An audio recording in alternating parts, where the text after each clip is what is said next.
13. Jeremias 2, de 1 a 13. É um dos profetas maiores aí, logo depois de Isaías. Amém? Todos acharam? Misericórdia, alguém aí precisa de ajuda? Não pode consultar o Google nesse momento?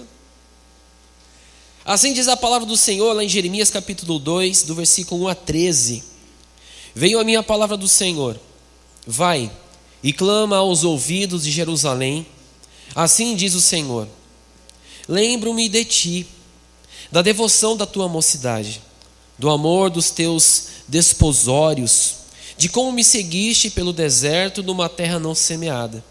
Então Israel era santo para o Senhor, e as primícias da sua novidade, e todos os que devoravam eram tidos por culpados, e o mal vinha sobre eles, diz o Senhor.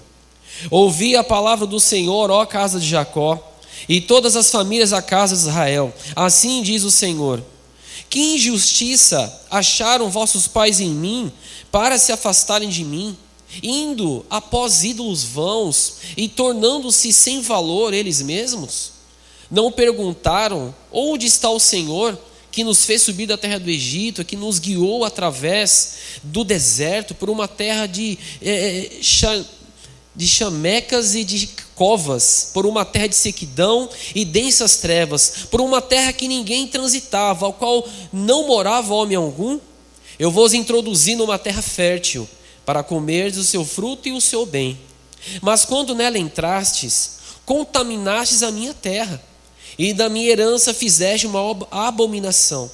Os sacerdotes não perguntaram: onde está o Senhor? Os que tratavam da lei não me conheceram. Os pastores se rebelaram contra mim. Os profetas profetizaram por Baal e andaram após o que é de nenhum proveito. Portanto, pleiteio convosco, diz o Senhor, até com os filhos de vossos filhos pleitearei. Passai as ilhas de Quitim e vede, e enviai a Quedar, e atentai bem, vede se jamais sucedeu coisa semelhante. Houve alguma nação que trocasse seus deuses, posto não serem deuses? Todavia o meu povo trocou a sua glória pelo que de nenhum proveito, nenhum proveito.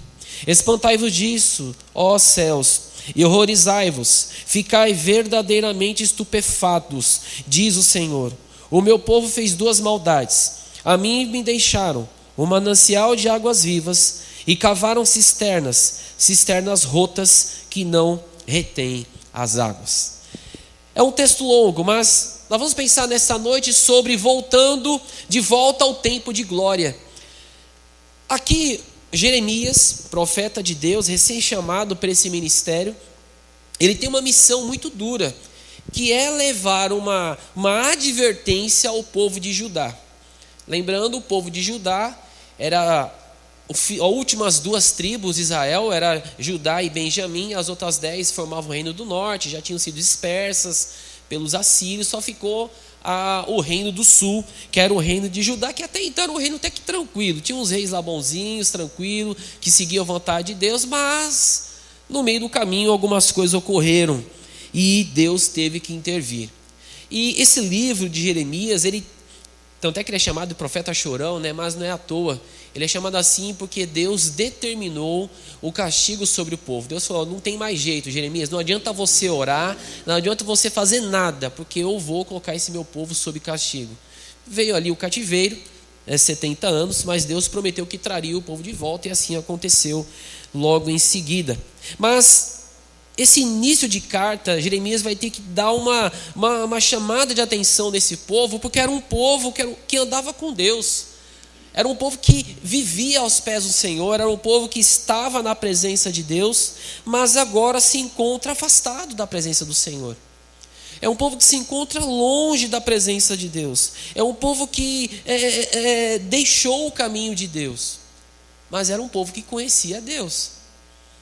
Eu sempre fico pensando, né? Às vezes as pessoas saem das igrejas, têm o seu direito. Se for para ir para outra igreja, ótimo, maravilha, que Deus abençoe, que Deus esteja. Mas para voltar para o mundo, gente, é um negócio complicado. Poxa, o que oferece o mundo? A não ser uma falsa alegria, uma falsa paz. O mundo oferece aquela coisa meio virtual, que hoje é tudo virtual, né? Hoje o mundo está indo tudo para o lado virtual. O mundo traz isso, essa irrealidade, que quando você percebe, não é nada daquilo. Aí eu penso, por que algumas pessoas largam a presença de Deus para ir voltar para o mundo? Aqui em Judá ele conheceu a presença de Deus, conheceu a glória de Deus, conheceu aquilo que Deus fez, o povo de Israel conheceu, mas teve que desviar do caminho do Senhor. É como aquelas pessoas que estavam em nosso meio, pregavam, oravam, evangelizavam, cantavam, era uma bênção, mas hoje voltaram ao mundo. Já conheci muitas pessoas assim, que estavam em nosso meio, participavam, vem à memória aqueles momentos que estavam juntos, levando a palavra de Deus, evangelizando, e hoje estão no mundo. Voltaram como o cão voltou ao seu próprio vômito, como diz a palavra, ou seja, largou aquilo que era de bom, para viver a vida mundana, para voltar ao lado ruim da história. Então que o povo de Israel está mais ou menos nesse mesmo patamar. É um povo de Deus, mas é um povo que largou a sua espiritualidade para viver a sua religiosidade. E a religiosidade chegou a tal ponto, de que aqui o texto fala que até os profetas, que eram para profetizar em nome de Deus, estavam profetizando em nome de Baal, que era um deus da época, e que, se você pesquisar hoje também, tem algumas influências aí no mundo oculto. Então, pensa comigo, como é que alguém que conhece a verdade volta para o caminho errado, para o caminho de mentira? Como é que alguém que conhece o que é verdadeiro volta para o lado mundano, para o lado de perdição? Como é que alguém que conheceu a salvação volta para o caminho da perdição? É algo para se pensar racionalmente. Se nós observarmos e falar, poxa, peraí, se eu estou no caminho bom, para que eu vou voltar para o caminho errado? Se eu estou numa rota legal, para que eu vou voltar para um caminho torto, com dificuldade, com caminho de sofrimento? Mas é o que acontece quando as pessoas largam a presença de Deus, assim como o povo aqui de Judá, que nesse momento Deus tem que intervir. Só que, meus irmãos, a intervenção de Deus aqui é uma intervenção paterna. Deus olha, então, não só ao seu povo, mas a todos nós, como o olhar de um pai. Um pai que se preocupa com o filho que está saindo para o caminho errado. Quem é pai, quem é mãe aqui sabe, né? Talvez você até acompanhe casos em que pais aí estão pedindo oração. Olha para o meu filho, porque meu filho está no mundão. Olha para o meu filho ou minha filha, porque desviou do caminho. Talvez vocês tenham vários casos assim. Pais que se preocupam, que muitas vezes dá aquela dura, fala, filho, não fica nesse caminho, sai disso. Deus age da mesma forma. Deus se preocupa. Quando Deus vem para intervir, é como o pai que tem que dar uma dura. Ninguém gosta de levar dura, né? Acho que todo mundo um dia levou uma dura, ficou com raiva do pai e da mãe. Mas quando ele chega nessa nossa fase de idade, fala, poxa, foi bom que meu pai deu aquela dura, foi bom que minha mãe deu aquela dura. Porque a gente acaba levando, entendendo o porquê. Então Deus aqui está sendo um pouco duro. Claro que Deus começa olhando o passado, né? Olha, vocês andavam comigo, vocês estavam lá no deserto comigo, vocês caminhavam comigo. Ou seja, tudo aquilo que acontecia não acontece mais. Então, o povo de Israel perdeu o período de glória, porque a glória não está somente no templo que haveria de ser destruído por Nabucodonosor, porque até então era o templo mais cobiçado da época, era o templo de Salomão, que seria destruído por Nabucodonosor. Então a glória não estava no templo, porque era o intuito original, quando Salomão construiu, é para que a glória de Deus desceu sobre o templo, que foi consagrado para isso, mas com o tempo aquela glória se perdeu. Ou seja, não adiantava ter uma estrutura legal, mas a presença de Deus não está ali. Então até que quando você lê Ageu fala, né, que a glória da segunda casa seria maior do que a primeira. Alguns teólogos entendem, e eu também concordo, que no segundo templo, que foi construído sem aquela pomposidade toda, sem ouro, mais simples, foi onde Jesus entrou lá no Novo Testamento. Aí por isso que fala que a glória da segunda casa seria maior do que a primeira. Então, nesse momento, Judá perde a sua glória, porque está longe da presença de Deus. Assim é como as pessoas que se afastam do caminho dele, perdem a glória de Deus, se afastam da presença de Deus, não estão andando mais na luz de Deus, voltaram às trevas, voltaram à escuridão. Então aqui Deus está triste com o seu povo. Deus ele leva o seu povo a observar duas situações que o povo comete, duas maldades que o povo fez contra Deus. Aparece lá no versículo 13, olha o que diz o Senhor: o meu povo fez duas maldades.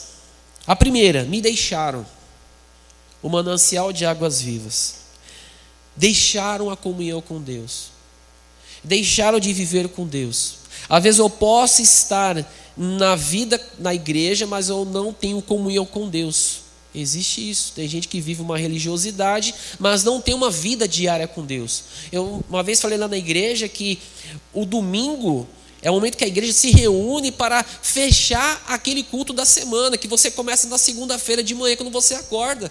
Você já tem que levantar cultuando a Deus, louvando a Deus, porque você está vivo, porque você pode trabalhar, você pode se levantar. Se está com dificuldade, tem alguém que cuida. Ou seja, você já levanta louvando e glorificando a Deus. Ali é um culto ao Senhor.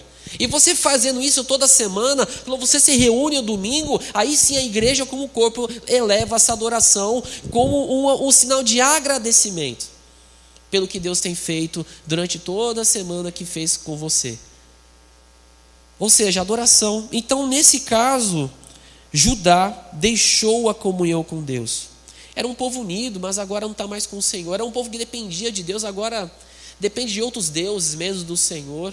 Ou seja, o primeiro problema que Deus relata aqui através desse livro é que o povo dele deixou o Senhor. Isso é Deus falando. É triste isso, quando Deus fala: o meu povo me deixou. Muitas vezes é um pai dizendo para alguém: olha, meu filho me deixou. Ou o esposo ou a esposa dizendo: olha, meu marido, meu esposo ou minha esposa me deixou.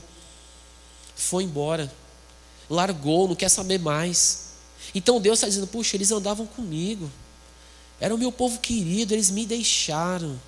Então aqui Deus já pontua o primeiro problema. Aquela vida de dependência do Deus Todo-Poderoso já não existe mais. O povo deixou o Senhor. O segundo problema está na sequência do versículo 13. A mim me deixaram o manancial de águas vivas. Jesus ele repete isso lá no Novo Testamento, né? Isso é a água que você beber aí, falou para a mulher samaritana, você não vai ter sede nunca mais. Segundo problema, cavaram cisternas rotas. O que é isso? Cisternas, talvez, pessoal que morou talvez no interior, aquela mais dificuldade de ter água encanada, sabe que teriam que acumular água numa estrutura, parece um piscinão, mas era tampado. Existe muito no Nordeste hoje. Hoje a estrutura é de cimento, né? Então as cisternas são isso, né? Se acumula água e ali você usa para o seu uso diário. Hoje tem água encanada, vem pela torneira, tranquilo. Mas na época era assim. Agora, se a cisterna ela tiver algum defeito de construção, o que vai acontecer com a água? Vai embora. Toda aquela água que você acumulou naquela cisterna, se ela estiver rachada, se ela não estiver bem vedada, aquela água vai se perder para o solo. E é justamente isso que aconteceu com o povo de Israel. Eles construíram cisternas para guardar uma água que já não era água de Deus, porque Deus fala que ele é água viva, mas construíram aquelas cisternas mal estruturadas, rachadas, com defeito. Então, aquilo que eles recebiam, eles perdiam. Vamos levar para o nosso dia hoje? É como alguém que vai para o lado do ocultismo, vai buscar algo fácil, e busca esse pessoal que promete: olha, você vem aqui, a gente faz um trabalho, em 7 dias seu amor está de volta. Já viu isso? Está nas placas aí. E volta. Só que também do mesmo jeito que vem, vai. Porque o que vem de Satanás, ele não dá entrega, ele pega e traz de volta. Porque ele quer outra coisa, além daquilo que ele deu para você, que é a sua vida. Deus não, Deus dá e não pega de volta. Ele dá para você com amor e com carinho. Satanás ele entrega, mas assim, uma mão aqui, outra puxando aqui. É o que o povo de Israel estava colhendo. Ele estava colhendo algo que não era de Deus, que não era bênção, e aquilo que eles guardavam, no outro dia estava se perdendo, porque as suas cisternas estavam rachadas. Então Deus falou: olha, eles poderiam ter algo melhor, eles poderiam estar numa situação melhor, mas me deixaram, Senhor. Então Deus vai fazer o povo pensar e analisar: olha, vocês poderiam estar numa situação muito melhor, mas vocês decidiram me deixar. Então, meus irmãos, quando nós olhamos esse povo, nós vimos que é um povo que está passando por uma dificuldade grande. E tem um outro agravante, pior ainda, que vem lá da liderança do povo. Capítulo 2, versículo 8. Voltando um pouquinho. Olha o que diz o texto. Os sacerdotes não perguntaram onde está o Senhor. Qual que era o papel dos sacerdotes? Fazer toda a questão do culto, fazer toda a questão dos sacrifícios, né, que incluía os levitas. Então os sacerdotes tinham toda essa preocupação espiritual, e eles não perguntavam onde está o Senhor, ou seja, eles não estavam preocupados de saber se a presença de Deus estava no meio do povo mais. Não perguntavam. Faziam as práticas religiosas e está tudo bem. Vou cumprir meu papel aqui, bater cartão e ir para casa. Era o que estava acontecendo. E na sequência, os que tratavam da lei não me conheceram. Quem que tratavam da lei? Aqueles os escribas, os que ensinavam, né? Tinha algumas pessoas só que sabiam ler e escrever na época, e esses que sabiam ler e escrever é que ensinavam as pessoas sobre a lei de Israel, a lei de Moisés. Agora, como alguém que não busca mais na lei, não vai saber quem é Deus. Então, aqueles que deviam ensinar para mostrar ao povo quem é Deus não estavam fazendo mais isso. E por último, os pastores se rebelaram contra... penúltimo. Os pastores se rebelaram contra mim. Pior, que o pastor tem a ideia de cuidado, de guardar o povo, de zelar pelo povo. E por último, os profetas profetizam por Baal. Olha só que grave. E andaram após o que é de nenhum proveito. Isso é grave.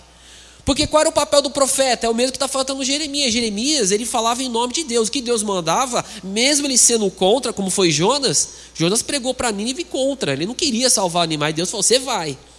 Nem que você voltar de baleia, lá como diz a história, mas não é baleia, a gente não sabe. Mas voltou e pregou.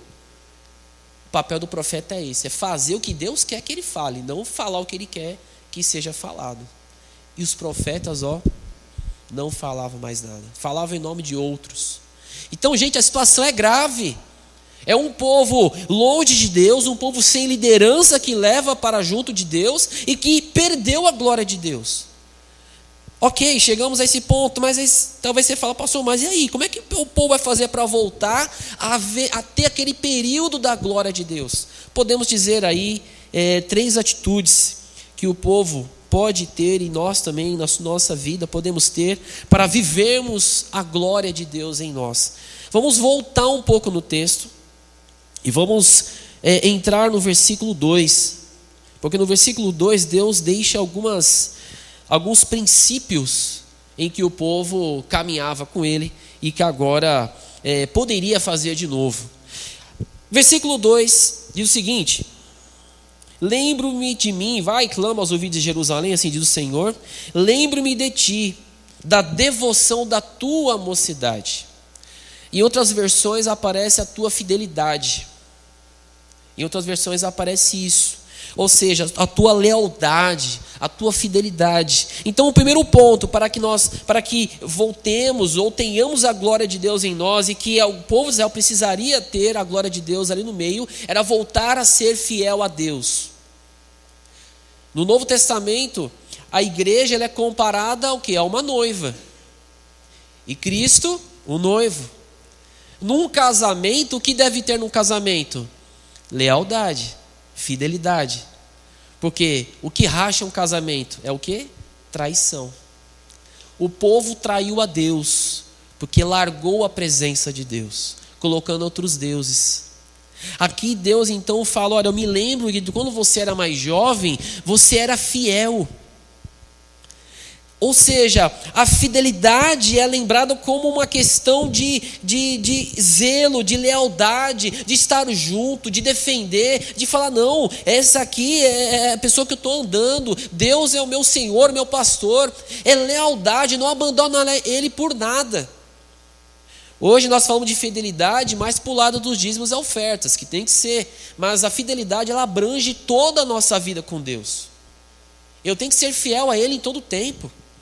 Eu tenho que ser leal a Deus em todo o tempo. Eu não posso mudar de ideia só porque alguém, olha, se eu, no meu trabalho aí, eu tenho que fazer o que o meu chefe manda, mas o Senhor, me desculpa aí. Não.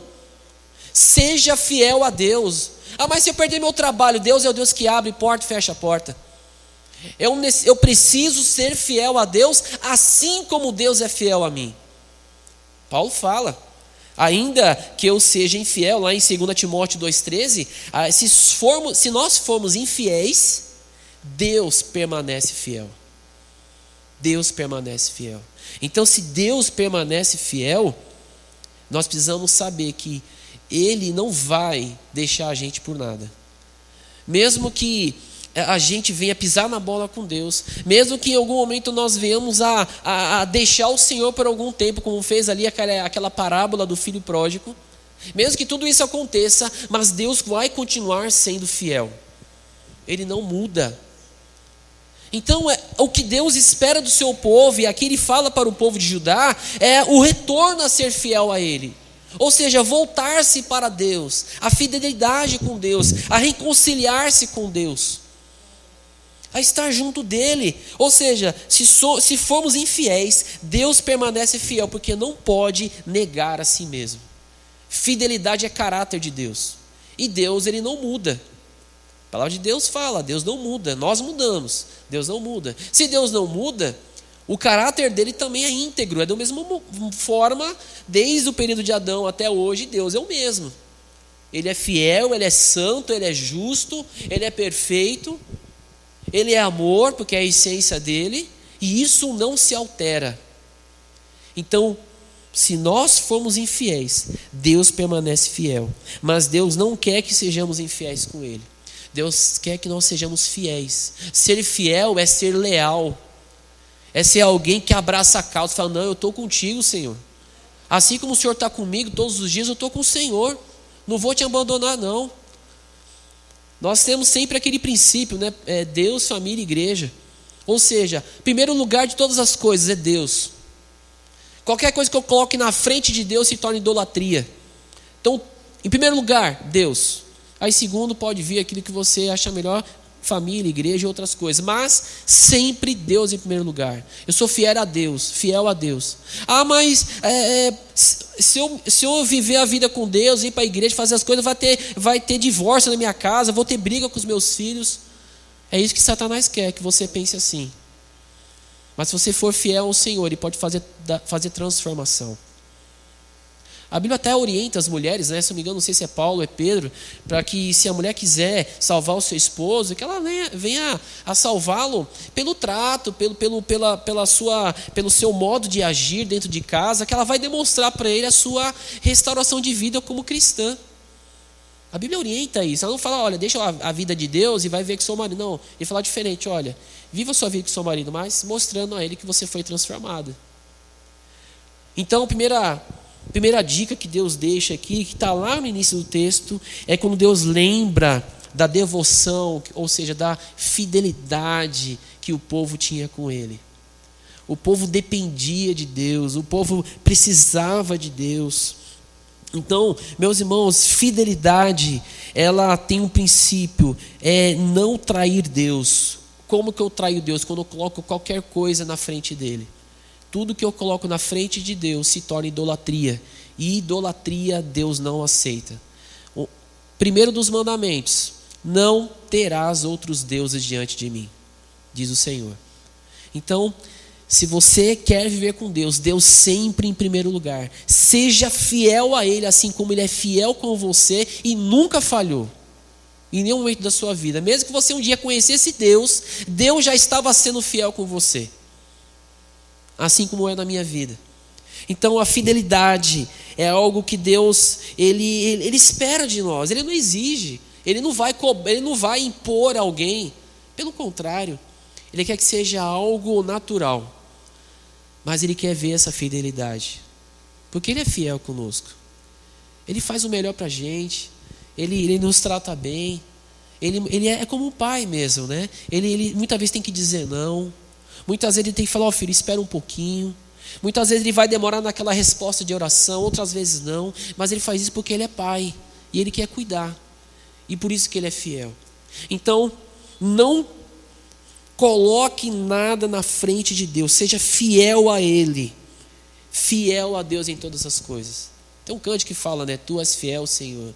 Eu sei que tu és fiel, mas a pergunta que eu faço é: Deus é fiel, realmente é fiel. Mas e eu? Sou fiel a Deus? Estou sendo leal a Ele em todas as circunstâncias? Não, eu não largo o Senhor por nada.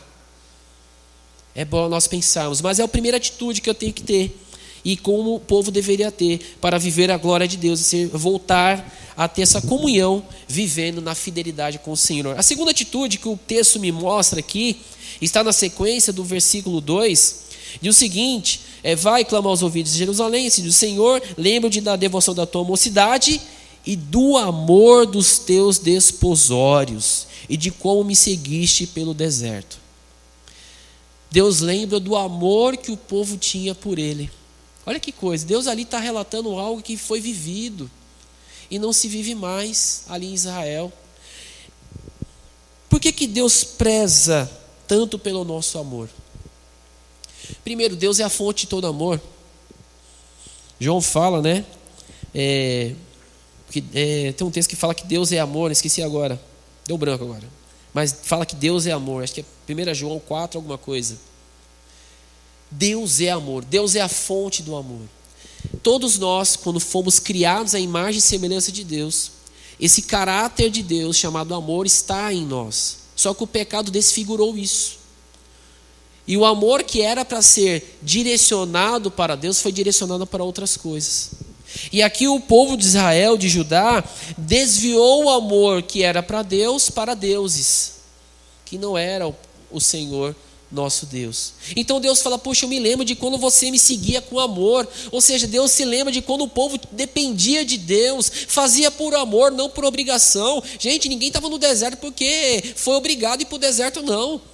Quando Moisés libertou o povo lá, foi quem quis. O povo estava livre. Tanto é que foi gente que nem era de Israel, estava lá no meio, lá, né? O pessoal pegou a brecha, caiu junto. Agora está no deserto e vai reclamar. Está vendo Deus ali fazer milagre. Deus abriu o mar vermelho. Deus fez a água amarga em água doce. Deus trouxe alimento. Deus não permitiu que nem a sandália lá que eles estavam usando se desgastasse. Graças a Deus não tinha Havaianas, que não ia falir na época. Ou seja, Deus protegeu o povo dependia de Deus. O povo via Deus, então o povo sabia que Deus ele faria o melhor. Se algum povo ia para brigar com Israel, Deus enviava seus anjos para proteger o povo. Ou seja, essa dependência que o povo tinha de Deus era uma dependência de pai com filho, em que havia uma proteção e o povo amava a Deus. Havia uns probleminhas, havia, que toda família tem. Mas ali o líder ele colocava o povo na linha. Adorar a Deus, buscar o Senhor, fazer a vontade dele. Então Deus fala: poxa, eu me lembro desse tempo. Agora vocês não me amam mais. Vocês me deixaram. Não adianta as práticas religiosas se não tiver amor. É igual Paulo fala em 1 Coríntios 13. É só barulho. Precisa ter um conteúdo que é o amor.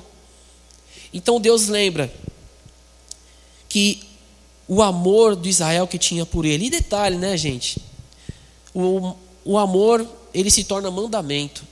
E aparece lá em Mateus 22, de 36 a 37. Quando perguntaram: mestre, qual é o maior mandamento da lei? E ele responde: ame o Senhor, o seu Deus, de todo o teu coração, de toda a tua alma e de todo o teu entendimento. Por que precisamos seguir a Deus por amor? Grave isso. Deus não quer que ninguém o siga por obrigação. Eu particularmente tenho um problema muito sério com essa palavra compromisso. Você tem que ter compromisso com Deus. Essa palavra compromisso, ela traz um peso não que não tenha que ter, mas entenda o que eu vou falar. De obrigação. Eu tenho que fazer. Só que Deus quer que você faça, mas por amor. O peso do compromisso cai. Porque todo mundo que faz algo por amor não tem peso. Faz algo, pode ser cansativo no físico, mas na alma é gratificante. Porque é com amor. Mas quando você faz algo para alguém que é por obrigação, às vezes aquilo ali é a coisa mais simples possível, mas se torna pesado, porque você não quer fazer, mas você faz por obrigação. Seguir a Deus é seguir por amor. Ninguém obriga, ninguém é obrigado a seguir a Jesus. Mas aquele que seguir a Ele tem que seguir por amor. Porque Ele nos amou primeiro. Ele demonstrou o seu amor por nós primeiro.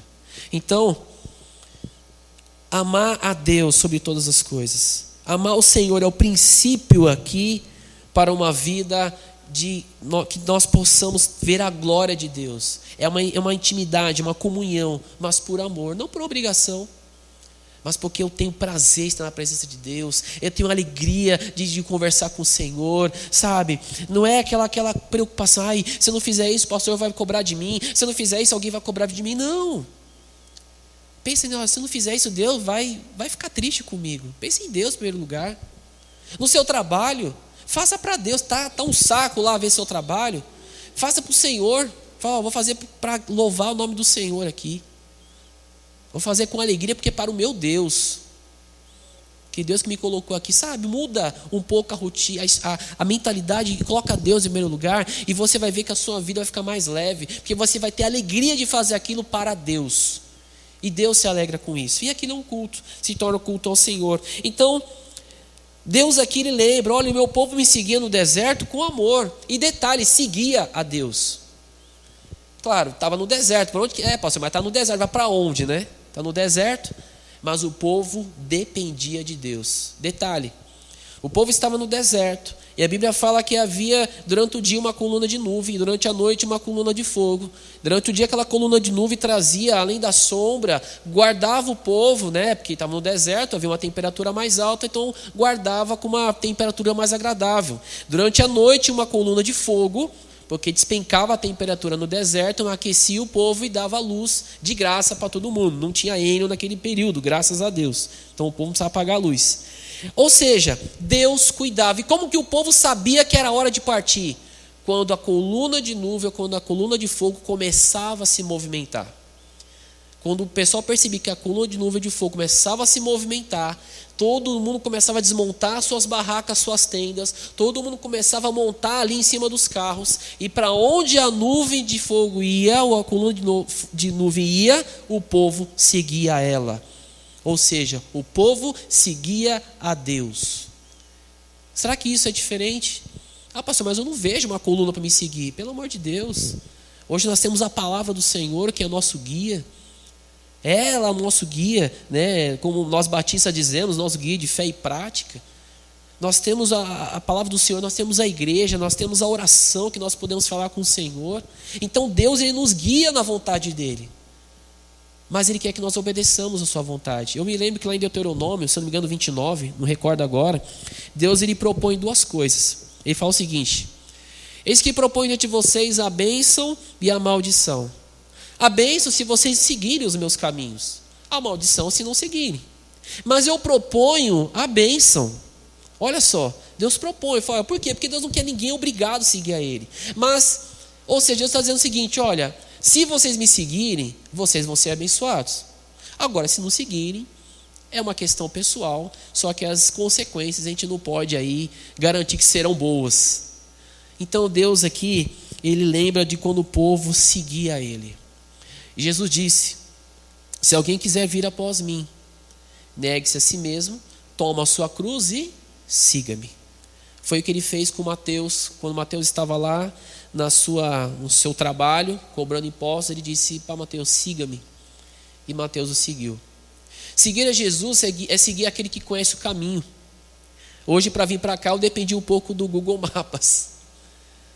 Mas se tivesse alguém no carro que sabia o caminho, eu ia seguir que a pessoa estaria me dizendo, olha, vai por aqui, vai por ali. Por quê? Porque a pessoa conhece o caminho. Na nossa vida nós temos não somente alguém que conhece o caminho, mas é o caminho que é Jesus Cristo. Então, se eu seguir a Cristo, se eu seguir a vontade dEle, se eu seguir o desejo dEle, eu vou viver a verdadeira, como diz Paulo, vontade que é boa, perfeita e agradável, vontade do Senhor. Então, se eu quero viver tudo isso, o bom de Deus, eu tenho que seguir a Ele, amar a Ele, ser fiel a Ele. E o povo de Israel viveu a glória de Deus quando tinha tudo isso, quando eles viviam na presença de Deus. E é o que Deus está dizendo hoje. Quer voltar a ter a glória? Seja fiel. Quer voltar a ter a glória? Ame e siga a vontade do Senhor em todo o tempo. E por último, é o que Deus pede aqui, versículo 3. Então Israel era santo para o Senhor. Olha que coisa. Deus está dizendo, Israel era santo. Santidade é ser separado, é estar longe do pecado. Quanto mais próximo de Deus eu estou, mais longe do pecado eu fico. Lembra de Moisés quando desceu do monte? Como é que estava o rosto dele, né? Acho que da primeira vez que ele subiu lá, teve que colocar um véu na frente do seu rosto, porque ninguém conseguia olhar para Moisés, seu rosto brilhava, por causa da glória de Deus. Ficou lá um tempão com o Senhor, que ele foi ali, né, impactado pela glória dele, o seu rosto resplandecia, o rosto dele brilhava. Teve que colocar um véu ali para ninguém ser ofuscado pela aquela luz que vinha do rosto de Moisés. Essa é a glória que um dia, em nome de Jesus, nós veremos quando nós estivermos com Ele lá no céu. A glória do nosso Deus. Mas enquanto isso não chega, nós podemos ser santos. Porque é bíblico. Sede santos, porque eu sou santo. 1 Pedro 1, de 15 a 16, diz o seguinte: mas assim como é santo aquele que vos chamou, sede santo vocês em tudo o que fizerem, pois está escrito, sejam santos, porque eu sou santo. Aqui Deus lembra do tempo que o povo era santo. Deus lembra de como o povo era um povo que tinha devoção a Deus. Meus irmãos, quando chegamos no estágio de santidade, quando chegamos no estágio de realmente proclamar o nome de Deus, todo mundo está falando hoje do que está acontecendo lá nos Estados Unidos, né? Você não vai nos Estados Unidos, né? Glória a Deus por isso, glória a Deus. Mas eu falo, será que só lá? Esse avivamento, meus irmãos, pode acontecer em qualquer lugar onde tiverem 2 ou 3 buscando o nome do Senhor. É só querer. Todo mundo quer ir lá para ver a glória de Deus, mas a glória de Deus é manifestada em qualquer lugar onde tiverem 2 ou 3 pessoas rogando e clamando pelo nome dEle. Aqui pode acontecer, na igreja já em Brasília pode acontecer, se for na rua tiver 2 ou 3 pessoas pode acontecer. É só nós queremos buscar a presença de Deus. É só nós consagrarmos ao Senhor. É só nós deixarmos que o Santo Espírito venha nos levar à presença de Deus e fazer com que a nossa vida venha viver para o Senhor. Aí sim veremos a glória de Deus. Josué, quando iria passar pelo Jordão, ele disse: santificai-vos, porque em 3 dias o Senhor fará maravilhas no meio de vocês. Ou seja, o povo precisava se preparar, porque Deus ia fazer algo grandioso. Sem preparação, sem santificação, não tem como ver Deus agir. O povo de Deus só vê o Senhor agindo quando o povo está em santificação. E o texto deixa bem claro isso. Lá na decorrência do texto, versículo 3. E todos os que o devoravam eram tidos por culpados, e a mão do Senhor vinha sobre eles. Ou seja, até aqueles que se levantavam contra o povo de Israel, Deus se levantava junto para derrotar esses inimigos. Porque ali havia um povo santificado, ali havia um povo que estava repleto da glória de Deus. Meus irmãos, às vezes nós achamos que isso é impossível acontecer, mas pastor, será que isso pode acontecer na minha vida? Será que isso pode acontecer na minha casa, na minha igreja? Pode, é só nós querermos. Aí diz um texto que é mais na linguagem antiga, que diz o seguinte, acho que lá em Provérbios: eu amo os que me amam, os que de madrugada me buscam. Buscar-me-eis e me achareis, quando me buscar de todo o vosso coração. Ou seja, a Bíblia deixa muito claro que Deus está sempre pronto a receber alguém que busca Ele. Você não precisa agendar, você não precisa mandar uma mensagem, né? Hoje, né? O WhatsApp vai estar online, Deus não vai responder. Não vai ter isso. É só você clamar a Deus onde você estiver. É só você querer viver o melhor de Deus, da maneira melhor de onde você estiver, que Deus vai estar ali para te atender. Ele não está longe, né? Tem um texto que fala, ele não está longe que a gente não possa alcançá-lo. Ele está perto. Podemos viver a glória de Deus hoje. É só nós queremos. É que o povo de Israel, Deus estava falando, olha, eu me lembro desse tempo. Mas é um tempo que pode ser vivido hoje. Porque esse livro é a mensagem do Evangelho. Arrependei-vos, pois é chegado o reino de Deus. E esse livro de Jeremias, ele trata justamente de levar o povo ao arrependimento. De dar uma oportunidade. Povo, volta a esse tempo bom. Mas, no decorrer da história do povo de Israel, isso não ocorreu e o povo teve que ir para o cativeiro. Então, meus irmãos, para nós concluirmos, para voltarmos à glória de Deus, não adianta só ficar olhando no passado. Mas lá atrás era tão bom. Olha, você lembra naquele ano que as coisas aconteciam assim? Olha, lá atrás as coisas aconteciam dessa forma. Meus irmãos, para de olhar no retrovisor. É possível viver o melhor hoje do que foi ontem. Porque nós podemos viver novidade divina do Senhor todos os dias, só nós queremos. Lá atrás foi bom, amém, glória a Deus, mas hoje pode ser melhor se nós quisermos. Podemos ver a presença de Deus de novo, podemos ver Deus fazendo milagre, podemos ver Deus manifestando a sua glória, levando a sua palavra, podemos sim, se nós vivemos assim como Deus nos colocou nessa noite, sermos fiéis, amarmos a Ele, seguirmos seu caminho e sermos santos, assim como Ele é santo. Ser santo é ter a identidade de Deus, que Deus é santo. E quando nós nos santificamos, nós ficamos mais parecidos com o Senhor. Porque essa é a identidade que foi posta lá no Éden, quando Ele nos criou a sua imagem e a sua semelhança. Então, sejam fiéis ao Senhor, amam e sigam somente a Ele e sejam santos. Amém, meus irmãos? Abaixe sua cabeça nesse momento, mais uma vez, nós estaremos entrando no período da ceia do Senhor. Mas eu gostaria que você tivesse um tempo de você falar com Deus, falar, Senhor, a minha vida está dessa forma, mas eu quero viver dias melhores com o Senhor. Eu quero ter um avivamento na minha vida com o Senhor. Eu quero que o Senhor me mostre o que está de errado para que eu possa viver o melhor do Senhor. Então tem esse momento com o Senhor para que você se prepare para o momento da ceia. Porque a Bíblia fala que nós precisamos examinar a nós mesmos. E nesse momento você tem essa oportunidade de falar com Deus, de falar, Senhor, me ajuda. Às vezes nós temos dificuldade de mudar algumas coisas em nós, mas como a nossa irmã disse no início, nós temos o Espírito Santo, que é um presente de Deus para nós, que é o nosso professor diário, e que Ele nos ajudará a nos lembrar de tudo aquilo que o Senhor Jesus nos ensinou. Então fala com Deus nesse momento, fala, Senhor, eu quero viver essa glória, ver a glória do Senhor sobre minha vida, ver a minha vida ser um instrumento nas tuas mãos, que eu possa servir ao Senhor com amor, com alegria, que eu possa realmente ser fiel ao Senhor, não somente nos dízimos, nas ofertas, mas com a minha vida com o Senhor, que eu possa me santificar cada dia, me privar do pecado, tirar o pecado da minha vida, porque Deus enviou o seu Filho Jesus para morrer em nosso lugar e nos deu vida e vida em abundância. Por isso fala com Ele, fala, Senhor, eu quero mudar, eu quero viver esse tempo, Senhor, e esse tempo pode ser chamado hoje. Santo Deus, nós queremos louvar o Senhor, porque o Senhor é o Deus de glória, de graça, de misericórdia, de bondade, e nós estamos, ó Pai, como igreja, na Tua presença, aprendendo aquilo que nós vimos aqui no meio do povo de Israel, que infelizmente deixou sua presença, perdeu a sua glória, mas eles estavam tendo uma oportunidade de ver de novo aquele período da glória do Senhor. Ó Deus, seja com a nossa vida, Senhor. Isso também às vezes pode ser o que está acontecendo com a gente.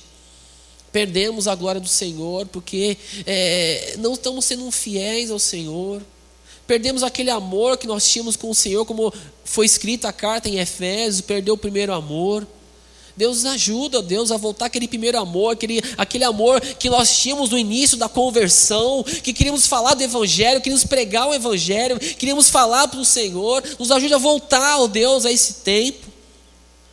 Nos ajuda, Deus, a seguir os Teus caminhos, a seguir a Tua vontade, a seguir aquilo que o Senhor tem para nós, porque o Senhor é o caminho.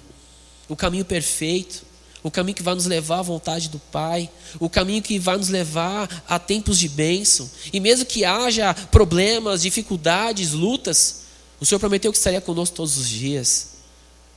Nos ajude a ser santos, Senhor. Ó Pai Santo, nós te pedimos, porque isso vai muito além do que as coisas materiais que possamos ter. É vida com o Senhor. É ter aquilo que o mundo não tem, que é a alegria. É ter aquilo que o mundo não pode dar, que é a paz. É ter aquilo que muitas vezes ninguém pode nos dar, que é a presença do Senhor. Só o Senhor pode preencher a nossa vida. Ó Deus, por isso nós te rogamos, ó Pai.